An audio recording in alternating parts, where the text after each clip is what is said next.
Hello neighbor, I'm Robert Burns, and it is such a delight to be back with you. And as we indicated we would on our last segment when we introduced Mr. Craig Mills, seated right here to my right, and gave his house testimony in 2016 about problems within the adoption industry within Louisiana. We're going to have several other features in which he's going to be able to relay some incidents that took place with him, as well as some reforms he's hoping to get brought into the Louisiana system for adoptions. So without further ado, Mr. Mills, I really appreciate you taking the time today to conduct this little sound off feature. So I know that you mentioned in your 2016 testimony that there were some very questionable adoption practices taking place in Louisiana. Right. Would you mind letting our viewing audience know just how that's affected the adoption industry in Louisiana?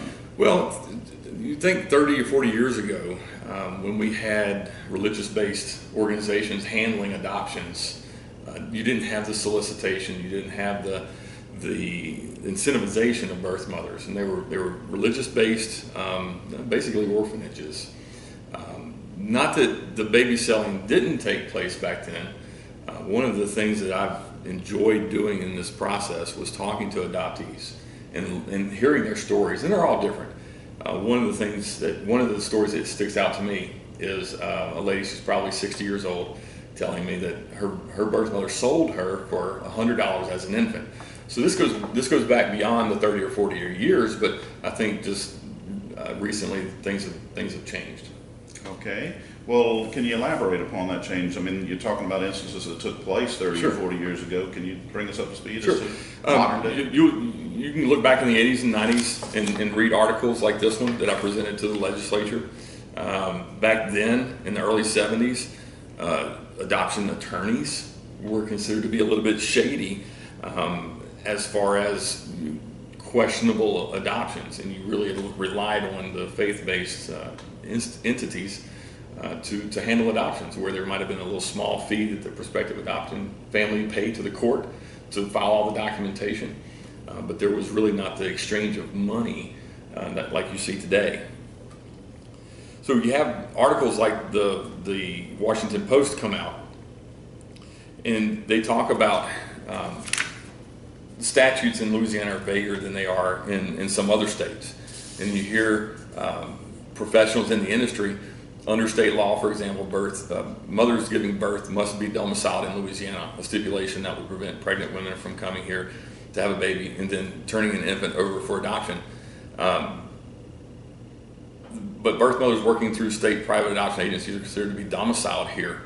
That's a loophole that really hasn't been addressed, where you have birth mothers who are incentivized to come into Louisiana by DCFS licensed agencies. You look on their websites, okay?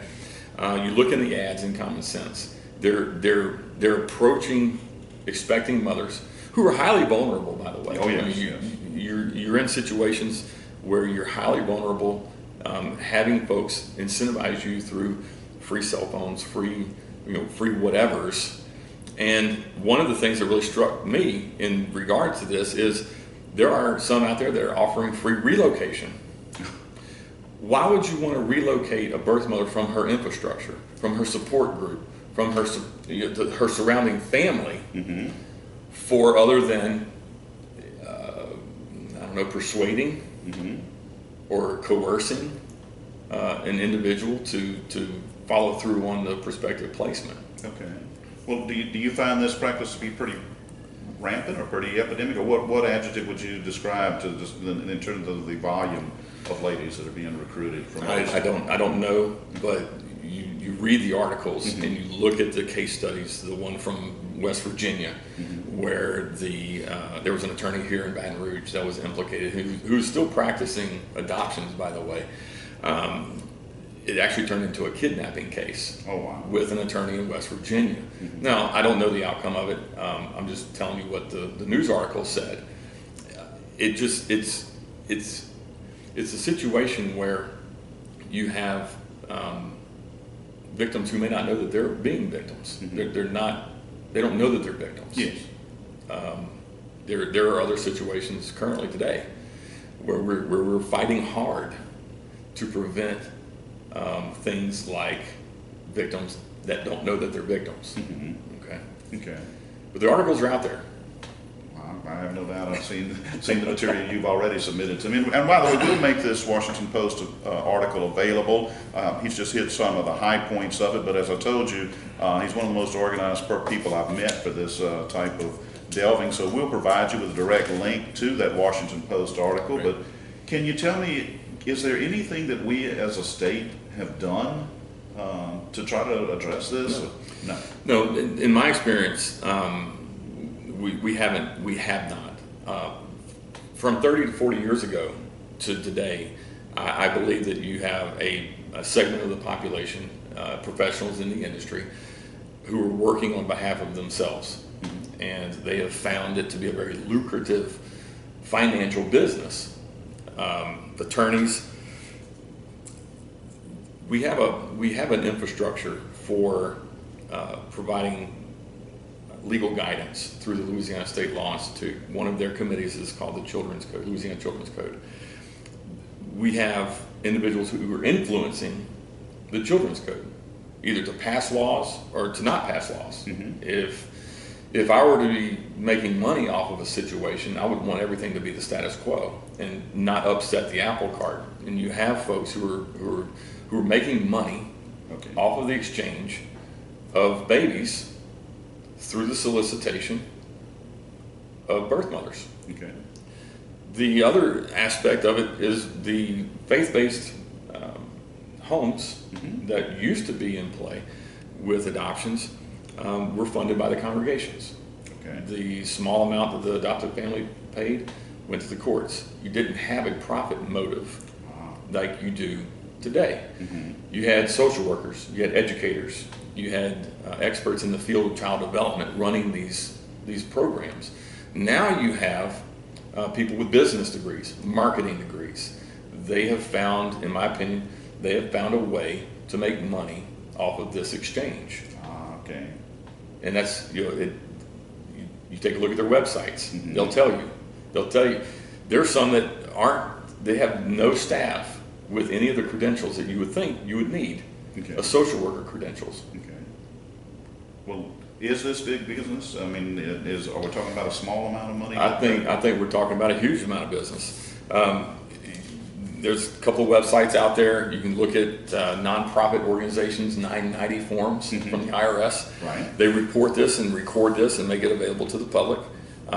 This is just from the website. I didn't do the research on my own. I just put it up from the website. There's an agency in Lake Charles. In 2013, their reported income was over $500,000. $500,000. Okay. If you look at farther down in the report, from 2008 to 2012, their total support income from fees was over $2 million. $2 million for what? $2 million, 2008 to 2012, over a 4-year period. They reported an income of over $2 million. Wow. If you look at some of the others, for example, in the same report, they give a comparative analysis, and the first one out of New Orleans reported no income. Okay. So how can you have an agency that reports no income for providing the same service, and another agency reporting over $2 million? The fees that are having to be paid by the prospective adopted families sometimes are cost prohibitive. Okay. If you think about, Craig, that includes all the support for the birth mother. Well, it's the prospective adoptive families that are providing the support based upon the state law. State law has guidelines on what you can and can't do in supporting a birth mother. Okay, I don't know why that would be considered income when it's a pass through to support the birth mother during her pregnancy. Good question. I've had conversations with facilitators, one of which is in California. Today, she's telling me, I have attorneys coming to me telling my girls, if you were in Louisiana, you could be reimbursed from conception. The reimbursement also includes all of your medical expenses. Well, if you think about the population that is most likely needing help in supporting the child, there's a good chance that that individual's on Medicaid. Yes, yes. Okay? Your state Medicaid dollars are paying for the support of that child and that birth mother for a period of time, likely no more than 9 months. Right. Okay? You have adoptive families who are also paying that medical support. I would question whether that's legitimate. Yeah, exactly. Okay? Why is medical support when you, the taxpayer, are the ones that are paying it? Mm-hmm. You have women coming in, for example, our birth mother came from Oregon. Mm-hmm. In the second adoption, which we filed a lawsuit for, she was in Oklahoma City. Correct. Always migrating back to Louisiana. I hear the California agency saying, attorneys come to my girls and say, if you would be in Louisiana, you would get reimbursed from conception. Reimbursed for what? I've talked to families who've been scammed, in my opinion. Yes. And they're trying to adopt a child from a woman who's been incarcerated. You're paying for the incarceration. Why would a birth mother need a check for $10,000 for support? You're paying for their meals, you're paying for their housing, you're paying for their medical expenses, yet a prospective adoptive family is being told by an attorney here in Baton Rouge, you've got to pay them $10,000. For what? So we can go on and on and on about examples after example after example. The point is, we have a history that is not very pretty when it comes to Louisiana. And I think instead of us being last in really the ground zero, like I explained to the legislature, yes, instead of being ground zero for adoptions, why don't we be number one and have people come here for the right reason? Exactly. Instead of having babies here, sending them up to New York or sending them over to California. Makes sense. Have them be here in the greatest state in the country. So what I'm gathering from what you're saying is we're being sort of like a magnet to pull these young ladies in, but apparently it's for all the wrong reasons that we're viewed as the most lucrative. Well, going back to the article, they point to our lax laws. Gotcha. Mm-hmm. And over 20 years, these laws have not changed. They have been the same. The loopholes are the same. The dynamics of adopting in Louisiana have not changed over 20 years, and we need a good scrubbing of the laws. Well, and that'll bring me to, we're rapidly wrapping up this segment, but that'll bring me to one of my last questions. What is your end game in this whole matter? Right now, the prospective adoptive family is the only one that's at risk, and we're not being protected. We're not being protected under the law. We're not being protected by law enforcement from unscrupulous birth mothers. We're not being protected by DCFS when we bring to their attention something that could potentially be an alleged illegal adoption. I'm dismissed.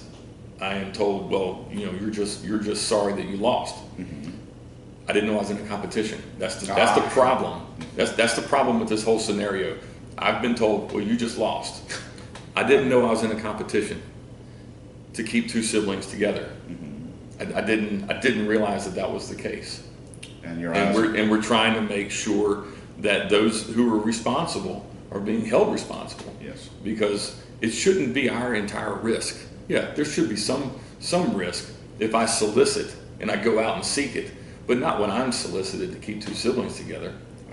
I should have no risk when I'm the one that's being solicited. You were the one approached about doing this. I'm the one that was being solicited and then by the birth mother. Then in the end, you were told you lost. In the end, I was told that I lost, and I didn't know that I was in a competition. And the agencies and the attorneys and the birth mothers who have absolutely no risk in any of this need to be held accountable.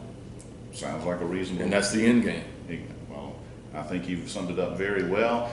That was segment 2. As I told you, I believe this is going to be an absolutely fascinating series. I think you would have to agree already it's a fascinating series, but we're not done, folks. We're going to have 2 or 3 more segments so that we really adequately delve into exactly what the adoption industry is in Louisiana from first-hand accounts that I don't believe you can get any better and more insightful than the gentleman sitting right here to my right, Mr. Craig Mills. So with that, Mr. Mills, it was a pleasure for you to spend this time with us today, and we look forward to having segment 2 with you, or segment 3 rather, very soon. Thank you so much. Robert.